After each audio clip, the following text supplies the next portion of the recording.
What should we do? First, we have to identify vulnerabilities, examine the consequences of those vulnerabilities, and propose fixes. Fortunately, the EMP Commission has identified the vulnerabilities. There are three, in my view, nationally significant vulnerabilities to the commercial electric power grid. SCADAs, which you heard earlier, the supervisory control and data acquisitions, large transformers, and survivable communications. There are other vulnerabilities, to be sure. You saw the charts of all the interconnectivity of everything. But these vulnerabilities, I think, are the most serious and pale in comparison to these three. The rest of them do. SCADAs are the computer systems that control the electrical distribution network and maintain the balance in the system necessary to keep it functioning.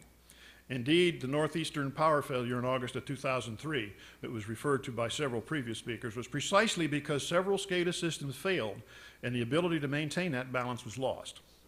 Like all computer systems, SCADAs are constantly being upgraded and replaced. How many of you have replaced your computer the second time or third time in the last 10 years?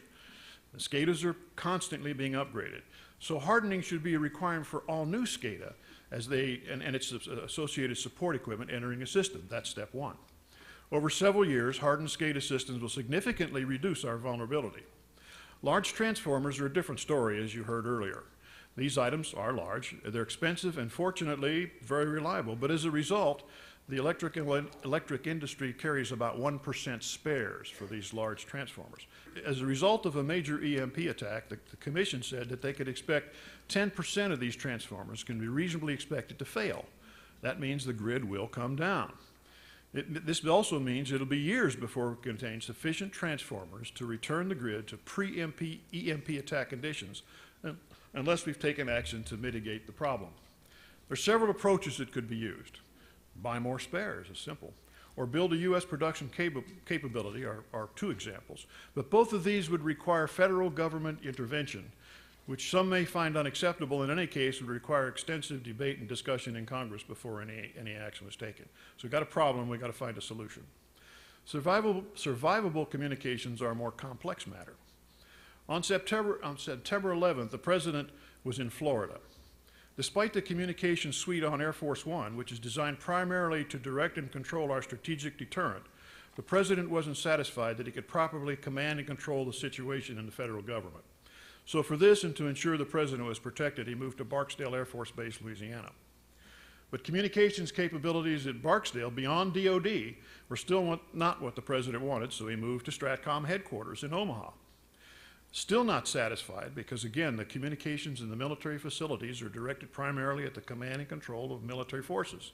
Still not satisfied, he decided to return to Washington at considerable risk since we didn't completely understand the fuel nature of the attacks that day. It's kind of interesting to watch that airplane come in because they actually sent another 747 into Andrews before it, no lights on, to see if that one would get shot down before the President came in. Fortunately, he landed safely in Washington and was able to exercise the command and control he needed. This was but a small example of the importance of assured communication. Since September 11th, there's been a major effort to ensure that the President can communicate with federal agencies during crisis and war. Indeed, the secretaries of every cabinet-level department met regularly during the last administration to ensure that programs existed, were adequately funded, and continually reviewed. Of the three major issues I mentioned, communications currently has a top priority for survivability. The other two need attention. As I said earlier, it takes over 20 years to build one nuclear power plant. It'll take much longer to completely harden our grid, and we've got to take the initial steps now or risk certain vulnerability in the not-too-distant future. Thank you.